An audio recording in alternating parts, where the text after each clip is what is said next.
오늘 여기 마가복음 4장 26절 이하에 있는 말씀, 본문에 나와 있는 그대로 제목을 따랐습니다. 밤낮 자고 깨는 중에 라고 하는 제목으로 함께 말씀의 은혜를 나누려고 합니다.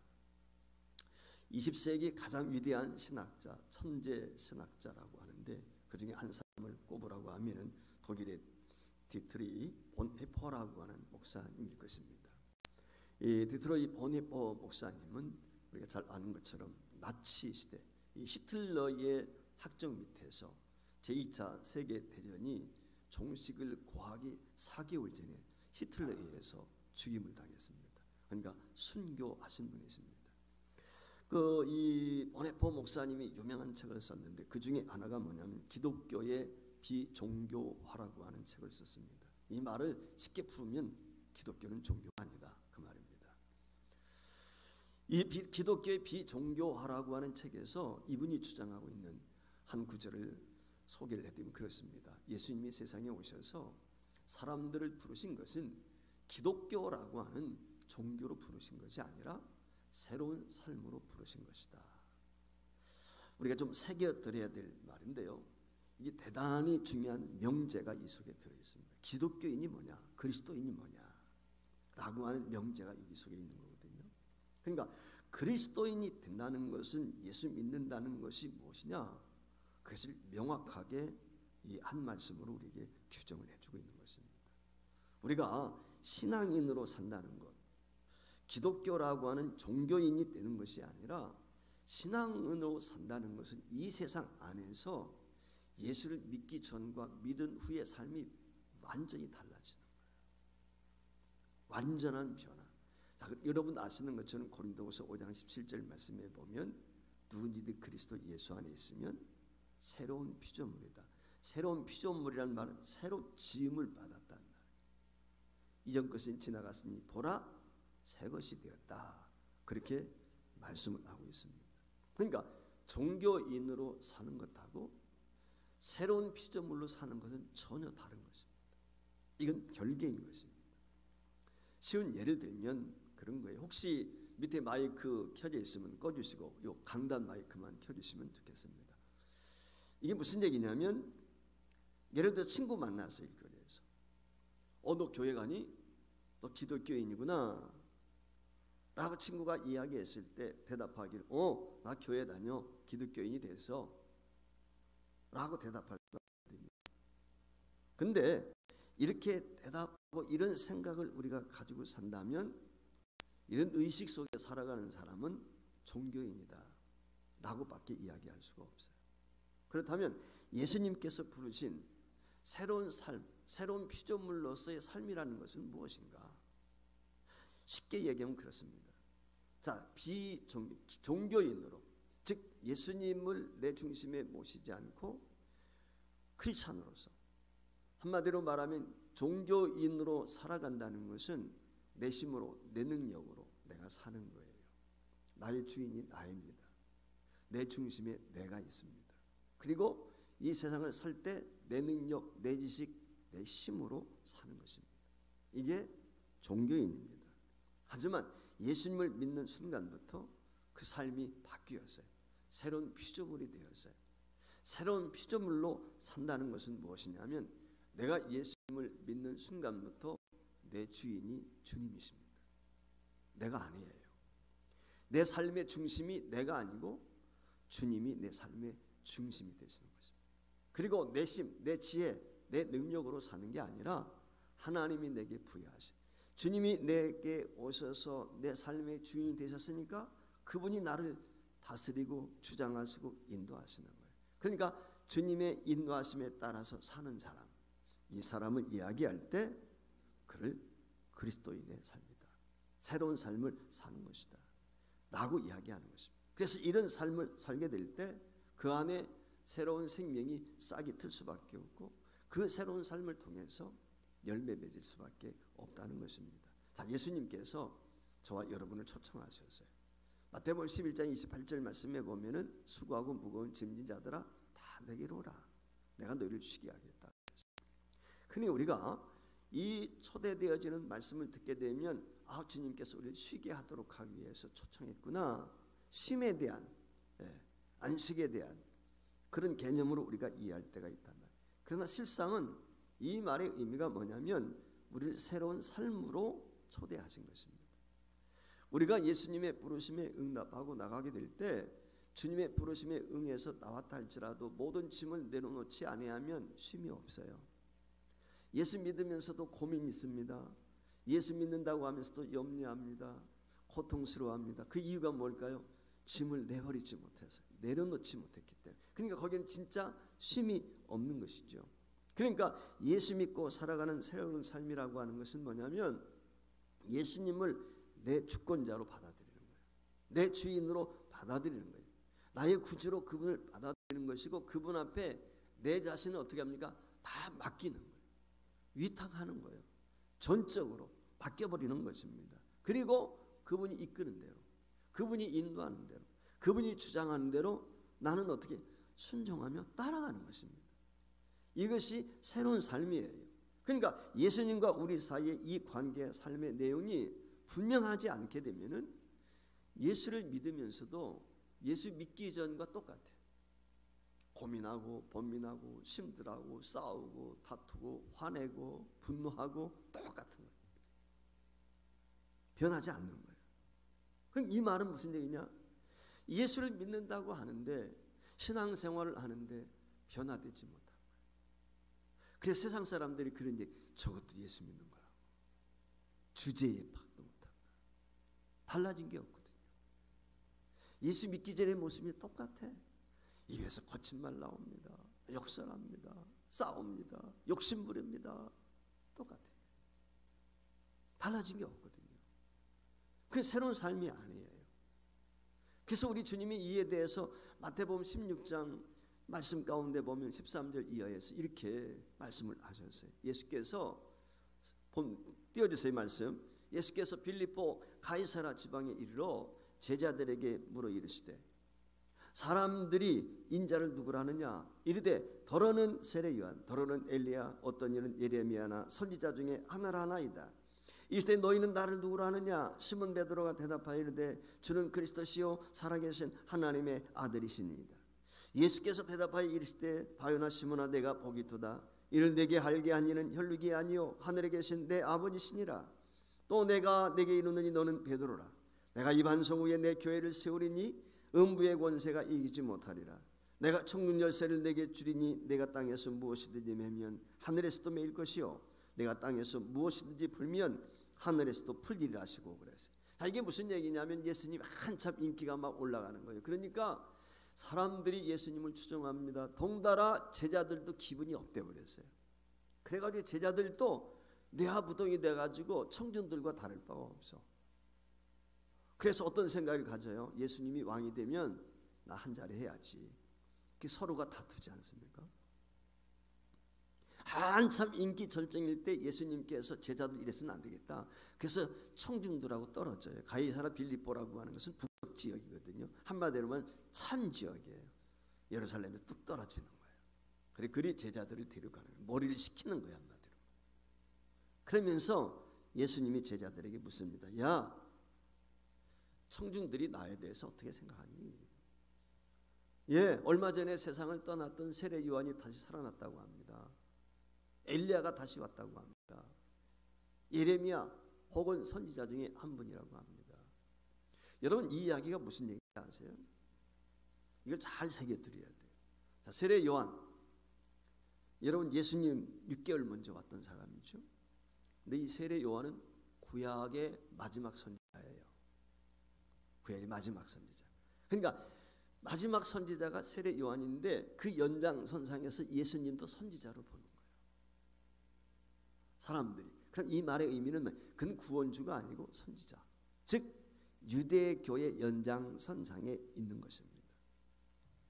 이게 당시 청중들이 가지고 있는. 그래서 예수님이 그런 의식을 가지고 있는, 그런 대답을 하고 있는 제자들을 향해서 그러면 너희는 나를 누구라 생각하느냐 라고 질문하게 되었을 때 베드로가 담대히 나서서 16절 이하에 하시는 말씀, 하는 말이 뭐예요? 주는 그리스도시요 살아계신 하나님의 아들입니다. 이 베드로의 고백이 완벽한 신앙 고백인 거예요. 왜냐하면 이 베드로의 고백이라고 하는 것은 자기 스스로가 고백하고 싶어서 한 것이 아니라 성령께서 그렇게 하셨고, 그리고 예수님이 그 고백을 듣자마자 너무 기뻐하셨어요. 그리고 특별히 다시 한번 띄워주세요. 그냥 띄워놓고 계세요. 여기 그리스도라고 하는 이 말, 주는 그리스도시요 살아계신 하나님의 아들입니다 라고 하는 이 말씀 속에 세 가지 우리 기독교의 핵심이 들어있는 거예요. 세 가지 고백. 이 말이 뭐예요? 주님은 내 삶의 주인이라, 큐리오스, 주인이십니다 라고 하는 거예요. 그 다음에 두 번째, 당신 우리의 구원주, 메시아이십니다. 그리고 세 번째 중요한 것, 당신은 적는 자 하나님이십니다. 이 세 가지가 이 베드로의 한마디 고백 속에 들어있어요. 그래서 이 베드로의 신앙 고백이 완벽한 것이고 기독교의 핵심이 바로 이것인 것입니다. 이걸 우리가 믿고 고백하는 거예요. 그때 예수님께서 베드로의 이 고백에 대해서, 야 베드로, 내가 참 복이 있다. 너 이제부터 베드로야, 반석이야. 내가 이 반석 위에 내 교회를 세우겠다 선언을 하시고, 이걸 캐토릭에서 오해해가지고 반석이 베드로, 그래서 베드로가 일대 교황이 되고 교황을 신봉해야만이 구원이 있는 것처럼 착각을 하고요. 여러분, 반석은 예수 그리스도시요.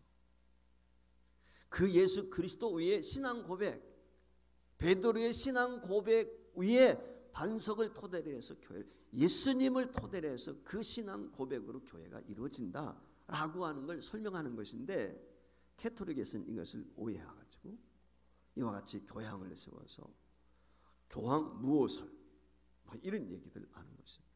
그래서 교황의 이름으로 기도다. 그래서 캐토릭은 이단 중에 개수입니다. 사실은 이단 중에 이단이에요. 여러분, 이걸 우리가 아셔야 돼요. 믿는데 잘못 믿으면 어떻게 되겠어요? 이단의 특징이 뭡니까? 끝이 다르단 말이에요. 내용이 달라요. 본질이 다른 것입니다. 이걸 여러분들 이해를 하셔야 돼요. 그러면 교회의 삶이 무엇입니까? 새로운 삶이 바로 이와 같이 주님께서 우리에게 어떤 분인가 하는 확신 가운데 신앙 고백을 할 때, 하나님께서, 오늘 예수님께서 베드로에게 놀라운 축복을 주셨는데 무엇을 줬냐면 천국 열쇠를 주셨어요. 내가 내게 천국 열쇠를 주. 열쇠 가지고 있으면 천국을 마음대로 열고 닫고 하는 거잖아요. 그렇지 않습니까? 그 천국 열쇠를 교회에 주셨다는 거예요. 너희가 내 안에 거하고 내 말이 너희 안에 거하면 무엇이든지 구하는 대로, 원하는 대로 구하라. 그리하면 주시겠다. 마스터 키를 우리에게 이미 주님이 주셨다는 거예요. 천국을 열 수 있는. 그리스도인의 삶이라는 건 뭐냐면 바로 이와 같이 예수 그리스도가 주인이시고 그분이 구원주가 되시고 전능자가 되시는데, 그 능력과 권능이 내 안에서 나와 함께 한다는 거예요. 그 권세와 능력으로 내가 이 세상을 살며 사는 거예요. 이게 교회의 삶이고 이게 그리스도인의 새로운 삶인 것입니다. 예수 믿기 전에는 음부의 권세 아래 있었단 말이에요. 사탄의 권세 아래 있었단 말이에요. 그 사탄의 게임에 넘어가서 사탄의 뜻대로 순종하며 따라가는 거예요. 망하는 거예요. 그게. 그랬던 우리가 이제는 하늘의 열쇠를 가진 거예요. 사탄의 권세에 하신 음부의 권, 그건 말할 수가 없는 거예요. 우리가 하늘의 열쇠가 없었단 말이에요. 그런데 주님께서 오늘 우리로 하여금 이 음부의 권세를 이기고 승리할 수 있는 하늘의 열쇠를 저와 여러분에게 주셨다. 그 열쇠를 갖고 사는 성도의 삶이 새로운 삶이고, 이게 새로운 피조물의 특징인 것입니다. 예수님은 우리의 삶의 영역에 종교를 하나 더 하라고 저와 여러분을 불러주신 것이 아니에요. 예수님이 주권자와 내 구원자가 되셔서 새로 시작되어지는 새로운 삶, 새로운 피조물로서 살기 위하여 저와 여러분을 부르신 거예요. 이 점을 명심해야 돼요. 자, 그렇다면 여기 질문이 하나 있죠. 나는 그러면은 지금까지 새로운 피조물로 살고 있는가? 아니면 예수 믿기 전의 삶과 동일한가? 여러분 어떠세요? 전혀 달라요. 하늘과 땅 차이. 엄청난 차이가 있습니다. 여러분 스스로가 아시는 거예요. 여러분이 종교인으로 살게 되면 하늘의 열쇠, 하늘을 열 수가 없어요. 불가능한 거예요. 하지만 주님이 저와 여러분의 주인이 되시고 주권자가 되시고 구원자가 되시는 순간 반드시 새로운 인생을 경험하게 되어 있다. 오늘 본문에서 예수님 이 말씀을 시작하시면서 오늘 여기 26절에 이렇게 이야기합니다. 또 이르시되 하나님의 나라는 사람이 씨를 땅에 뿌린 것 같다. 오늘 지금 여기 어떻게 보면 새로운 삶에 대한 이야기를 하는데 씨와 무슨 상관이 있을까? 씨가 뭘 상징할까요? 씨는 복음, 예수님을 상징합니다. 예수 씨, 복음이 씨앗이 우리의 심령 속에 심겨지게 되면 씨는 살아있어요. 죽은 건 씨가 될 수가 없어요. 살아있어야만 씨가 되는. 땅에 심겨지면 어떻게 돼? 그게 썩어지면 싹이 나고 꽃이 피고 열매 맺는다. 30배, 60배, 100배의 열매를 맺게 돼 있다. 이게 풍성한 삶. 예수님이 이 땅에 오신 이유가 뭐예요? 우리에게 풍성한 삶을 허락하시기 위해서 오신 거예요. 그래서 복음이 내 심령 속에 심어지게 되면 그것이 싹이 나고 자라서 예수님 미랄이 되어서 썩어졌잖아. 예수님 죽어주셨단 말이에요. 하늘의 미랄이 되셔서. 그래서 우리로 하여금 풍성한 열매를 맺도록 하시기 위한 것이 주님이 이 땅에 오신 목적이에요. 그래서 그 예수 복음이 우리 안에 심겨지게 되면은 그 예수님을 주와 그리스도로 받아들이게 될 때 새로운 싹을 틔우게 되는 거죠. 새로운 생명을 가지고 다가가요. 그래서 예수님의 복음을 받아들여서 주님을 의지합니다. 그분께 생명과 삶을 맡깁니다. 그때 어떻게 되겠습니까? 주님이 우리 인생에 복을 주시는 거죠. 그리고 새로운 삶으로 영위할 수 있는 은혜와 복을 누리게 하시는 것입니다. 예수님이 우리의 구원자가 되셔서 우리에게 생명의 삶을 주시는 이유 다른 데 있지 않고 바로 풍성한 삶, 전혀 이 세상과는 다른 그 인생이 펼쳐지도록 하기 위한 것입니다. 이것이 바로 하나님의 나라의 삶인 것입니다. 그때 누리게 되는 것은 세상에서 누린 것과는 다른 새로운 차원의 삶을 영위하게 누리는 것이고, 그래서 예수님이 그러셨어요. 두려워 떨고 염려하고 있는 제자들을 향해서 너희는 마음에 근심하지 말라. 하나님을 믿으니 또 나를 믿으라. 그러면서 내가 주는 평안은 세상이 주는 평안은 전혀 다르다. 하늘의 평안과 땅의 평안은 비교가 안 되잖아요. 그러니까 우리는 천국 열쇠를 가지고 사는 사람들이기 때문에 비록 이 땅에 육신의 몸을 가지고 살지만 하늘의 평안을 누리는 거예요. 그래서 우리 주님이 말씀하시는 그 평안, 그걸 우리가 누릴 수 있도록 하셨다는 거예요. 이게 바로 이 세상을 이기며 살고 있는 성도의 새로운 삶의 모습인 것입니다. 그런데 오늘 여기 본문 말씀에 보면 아주 짧은 내용이 있지만 27절 상반절에 이렇게 이야기했어요. 밤낮 자고 깨고 하는 중에 씨가 되리라 그랬어요. 자라되 그래서 씨가 자란다. 믿음이 성숙하고 성장하고 풍요로워지는 거죠. 밤낮 자고 깨고 한다. 아주 이게 밤낮 자고 깨고 한다는 것이 우리 모든 우주 만물의 조화예요. 낮이 있고 밤이 있잖아요. 주님이 낮과 밤을 지으셨어요. 근데 낮과 밤을 지으신 목적이 뭐예요? 자도록 하는 거예요. 깨도록 하는 거예요. 이 두 사이클이 반복해서 계속해서 돌아가고 있는 것이 우주고 우리 인간이에요. 그러니까 우리 인생에 큰 두 리듬이 있단 말이에요. 한 리듬은 자는 것이고 다른 리듬은 깨어나는 것입니다. 그러니까 이 잠과 깨어남이라고 하는 이 두 리듬을 반복적으로 살아가는 것이 우리 인생인 것입니다. 하나님 그렇게 만드셨어요. 근데 이 반복적으로 우리가 이 리듬을 가지고 살아가게 될 때 하루를 24시간, 24시간을 우리에게 주셨는데 그 중에 8시간은 대체적으로 잠자는 시간, 그리고 나머지 16시간은 깨어있는 시간, 일하는 시간이라는 거예요. 사람이 깨어서 활동하는 시간, 이 활동하는 시간이 우리 인생의 확장, 풍요로움을 가져오는 거예요. 깨어있을 때 어떻게 일하느냐 라고 하는 것에 따라서 삶의 질이 풍성해지고 많아지는 거죠. 근데 놀고 먹고 마시면 어떻게 되겠어요? 피폐해질 수밖에 없어요. 근데 이와 같이 깨어있는 동안에 저와 여러분이 열심히 일합니다. 삽니다. 근데 지치고 피곤하단 말이죠. 그래서 하나님이 우리에게 주신 사이클 중에 하나가 잠을 주신 거예요. 잠이 뭡니까? 안식이에요.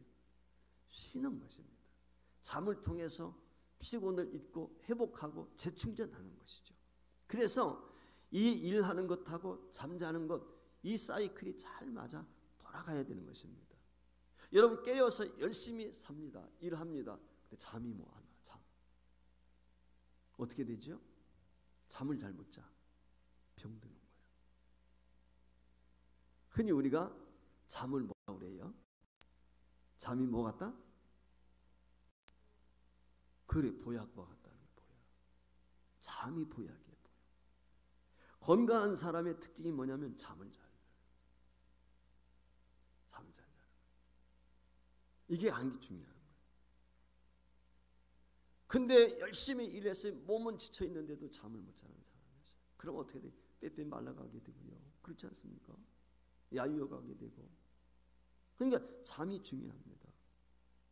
잠자는데 깨어서 활동이 제대로 되지 않으면 어떻게 되겠습니까? 발전과 생활의 풍성함을 우리가 누릴 수가 없습니다. 깨어있는 동안에 열심히 우리가 일해야 되는 거예요. 그래야 쉼을 경험할 수가 있어요. 그러니까 이 잠과 깨매, 이 생체 리듬을 반복하면서 우리 몸에서 그에 따른 파장이라고 하는 것, 주파수 일종의 파장이 생겨나게 됩니다. 우리가 파장이 이걸 헤르파스, 주파수. 이 헤르츠라고 그러잖아요. 주파수일 때. 그 주파수가 세 개가 나는데 그걸 일종의 파장이라고 이야기할 수가 있어요. 그래서 파장이라고 하는 것이 어떤 의미가 있냐면은 어떤 일이 끼치는 영향 또는 그 영향이 미치는 정도나 그 동안을 비유적으로 이를 말인데 잘 때와 깨어 있을 때 파장이 좀 달라요. 반복적으로 우리 몸속에서 일어나는데 그 파장을 흔히 나눌 때 그 파장의 크기에 따라서 5가지로 나누게 됩니다. 지금 보여드리고 있는 것처럼 알파파, 베타파, 감마파, 세타파, 델타파가 있어요. 근데 앞에 알파파, 베타파, 감마파는 깨어 있을 때의 몸 상태야. 그 파장의 파동 상태를 이야기하는 것이고, 그 다음에 세타파와 델타파는 잠들어 있는 상태. 자, 그런데 여기서 맨 먼저 나오는 알파파라고 하는 것은 뭐냐면 잠잤어요. 푹 잤어요.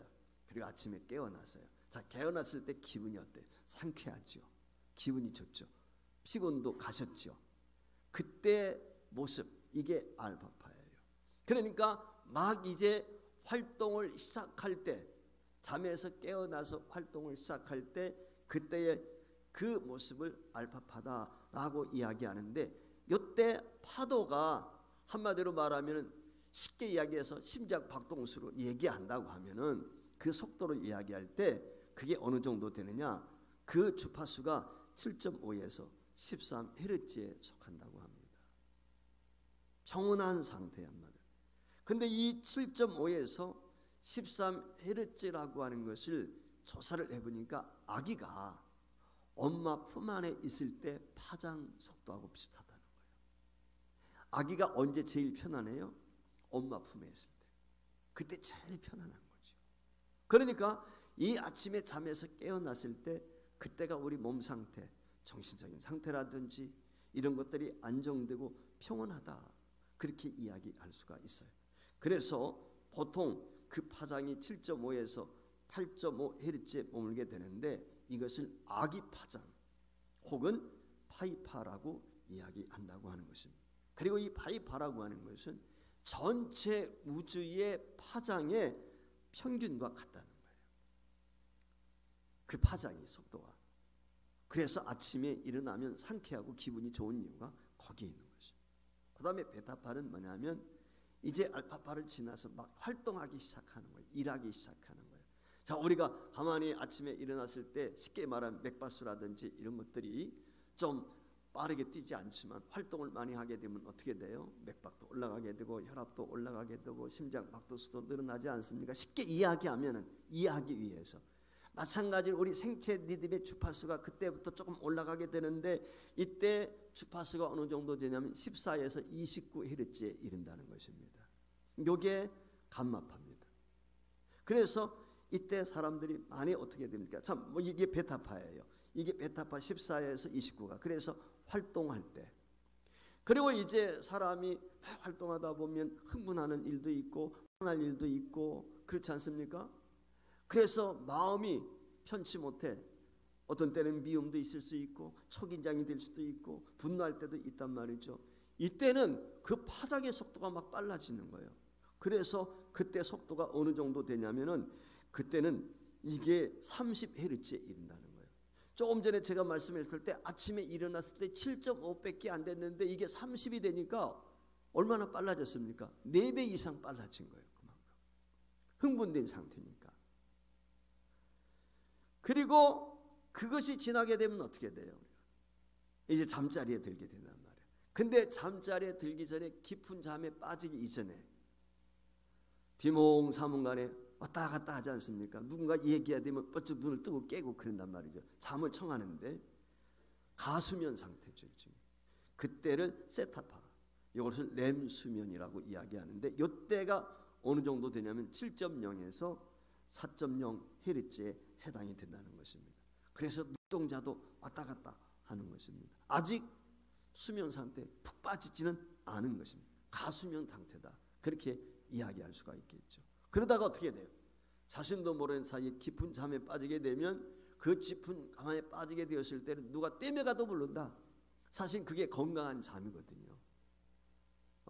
난리를 쳐도 모를 깊은 잠 속에 빠지는 거.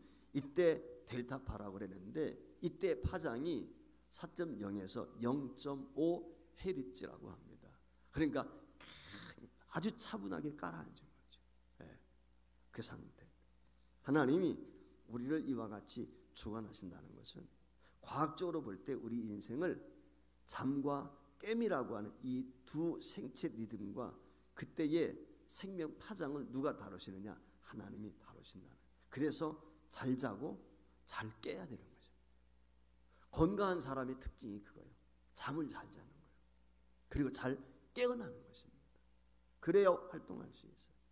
알파파 중에 가장 안정된 이 파장은 우주 평균과 같다. 조금 전에 7.5에서 8.5 사이 제가 이렇게 말씀을 드렸는데, 그러니까 우리가 깨어서 움직일 때 이 생체 리듬의 알파파 범위가 움직이면 우주 만물과 공조하면서 살아갈 수 있는 은혜를 누리게 되는 것입니다. 이것이 성경이 우리에게 말씀하고 있는 바로 형통의 삶이다 라고 하는 것입니다. 성경이 깨어 있을 때 우리가 하나님 다스림 속에서 움직이게 되면은 저나 여러분 모두가 형통한 삶을 영위할 수가 있는 것입니다. 그뿐만이 아니라 우리 몸 안에 쌓인 피로와 노폐물과 이 약화된 면역력, 이걸 어떻게 극복할 수 있습니까? 피로 회복은 제일 좋은 건 잠인 거예요. 다른 데 있지 않다. 면역력을 회복하는 것도 쉼에 있습니다. 먼저 쉬어줘야 되는 거예요. 그래야 면역력도 생기는 거예요. 그래서 깊은 수면 속에 빠지게 되면 모든 피로도 풀어주게 되는 것이고, 그리고 회복되어지는 것이고, 면역력도 강화되어지는 것이죠. 그래서 사람이 깊은 잠을 못 자게 되면은 몸에 이상 반응이 있고 결국은 병들게 돼 있단 말이죠. 근데 오늘날 현대인들이 어떻습니까? 현대인들이 잠을 일찍 자지 않아요. 대개 보면 10시인가요? 11시에서 오후 2시, 3시 그 사이가 제일 좋다고 그랬잖아요. 그때 숙면을 취하는 게. 근데 요즘에 보면 잠들을 늦게 잔단 말이죠. 바쁘다는 여러 가지 핑계로. 그러다 보니까 어떻게 됩니까? 현대 수많은 병들이 있는 것입니다. 특별히 낮에 흥분돼서 세상이 험악하다 보니까 격한 마음도 있어. 감마 상태에 있는 거죠. 이런 상태로 잠에 들려고 하니까 잠이 안 오는 거예요. 그리고 그런 상태로 수면에 들어가게 되면 리듬도 문제가 있으니까 잠도 깊이 못 들게 되고 결국은 내 뇌가 제대로 활동도 못하게 되니까 우리가 깊은 수면에 빠지지도 못할 뿐만 아니라 건강도 해치게 되는 것입니다. 근데 우리가 깨어 있을 때에도 깊은 잠을 잘 때와 같은 회복의 치유를 경험할 때가 있다. 낮에 활동을 하는데 우리가 깊은 잠 속에 있는 것처럼 평온을 느낄 때가 있다는 거예요. 그때가 언제냐? 기도할 때는 것입니다. 하나님 앞에 기도할 때. 그렇죠. 우리가 하나님 앞에 나가서 기도할 때 어떻습니까? 화내면서 기도합니까? 싸우면서 기도, 그게 아니잖아요. 그렇죠? 기쁨과 감사함으로 깊은 하나님의 교제 속에 들어가게 되면 깊은 수면에 빠져 있는 것처럼 그렇게 우리 심령이 평안한 거죠. 회복이 되어지는 거예요. 바로 깨어 있음에도 불구하고 분명히 깨어 있다면, 깨어 있는데 내 정신적으로 모든 의식이나 깨어 있는데 실상은 내 깨어 있는 그 몸의 상태가 수면 상태에 있는 것처럼, 그러니까 여기에 평안이 있다는 것이죠. 그래서 깨어 있을 때 긴장이 되고 흥분이 되면은 저와 여러분이 해야 할 일이 있는데 그것이 뭐냐? 기도의 자리에 나가는 거예요. 그리고 하나님 앞에 은혜를 사모하는 것입니다. 성경이 그렇게 하도록 우리에게 권면했어요. 염려와 걱정이 있으면 어떻게 하라고 그럽니까? 바울 사도를 통해서 빌립보서 4장 6절 이하에 보면 우리에게 권면해 주는 말씀이 있어요. 아무것도 염려하지 말고 모든 일에 기도와 간구로 너희 구할 것을 감사함으로 하나님께 아뢰라. 그러면 모든 지각에 뛰어난 하나님의 평강이 그리스도에 나세요. 너희 마음과 생각을 지키. 여기 하나님의 평강, 바로 알파파. 오늘 우리가 평안하게 잠자는 상태, 그 기쁨, 평안을 누릴 수 있다는 거예요. 우리가 예수님을 믿고 기도하면서 하나님께 우리의 생명을 맡기고 살 때 가장 창조적인 삶을 살 수가 있는 것이고, 평안과 안정 속에서 건강하고 형통한 삶을 영위할 수 있다는 것입니다. 이처럼 주님이 우리의 생명과 삶을 다스려 주는 결과가 그럼 무엇입니까? 오늘 본문 28절 같이 읽습니다. 시작. 땅이 스스로 열매를 맺되 처음에는 싹이요 다음에는 이삭이요 그 다음에는 이삭의 충실한 몫이라. 이 말의 의미가 뭐냐면 하나님께서 우리가 하나님의 다스림을 받는 인생을 살아가게 될 때 풍성한 열매가 있다, 바른 삶의 열매가 있도록 하신다라고 하는 거예요. 열매 맺는 인생, 그걸 지금 말씀하고 있어요. 우리가 예수를 믿기 이전의 삶을 돌아보게 될 때 내가 열심히 살았습니다, 최선을 다해 노력했습니다. 그런데 만족이 없어요. 세상에서 아무리 열심히 하고 헌신하고 수고하면서 애를 썼는데 나중에 보면 쭉정이야. 바람 훅 불면 날아지는 그런 쭉정이에 불과해. 세상의 것은 그런 거예요. 뭐 땅 부자가 됐다, 무슨 부자가 됐다, 여러분 어떻게 돼요? 지진 한번 나면 끝나고요, 천지개벽이 한번 일어나면 끝이에요. 모든 건 바람과 같은 거예요. 그런데 저와 여러분이 예수 안에서 열매를 맺게 될 때 그 열매는 영원한 거예요. 다음이 없어요. 예수님께서 요한복음 15장 말씀에 보면 이 열매 맺는 비결을 우리에게 가르쳐 주셨어요. 그것이 무엇입니까? 포도나무와 가지의 비유란 말이죠. 나는 포도나무요 내 아버지는 농부라. 물은 내게 붙어 있어 열매를 맺지 아니한 가지는 아버지에게서 그것을 제해버리시고, 아버지께서 그것을 제해버리시고 물은 열매를 맺는 가지는 더 열매를 맺게 하려 하여 그것을 깨끗하게 하느니라. 너희는 내가 일러준 말로 이미 깨끗하였으니 내 안에 거하라. 나도 너희 안에 거하리라. 가지가 포도나무에 붙어 있지 아니하면 스스로 열매를 맺을 수 없음 같이 너희도 내 안에 있지 아니하면 그러하리라. 나는 포도나무요 너희는 가지라. 그가 내 안에 내가 그 안에 있으면 사람이 열매를 많이 맺나니 나를 떠나서는 너희가 아무것도 할 수 없음이니라.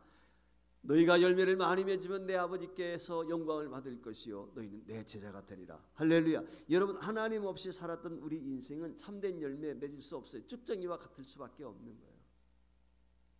그런데 예수님을 믿고 그분의 주권 안에서 그분의 말씀에 저와 여러분이 순종하며 그분이 다스리는 인생을 살게 될 때, 그때 참된 열매, 알곡을 맺을 수 있다는 것입니다. 하나님이 우리의 생명과 삶에 기대하는 것이 있다면 그것은 다른 것이 아닙니다.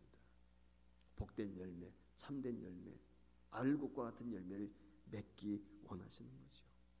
성경에 수많은 믿음의 사람들, 그들이 하나님을 만나기 전에는 쭉정이와 같은 인생이었어요. 그런데 하나님을 만나게 되었을 때 알곡이 됩니다.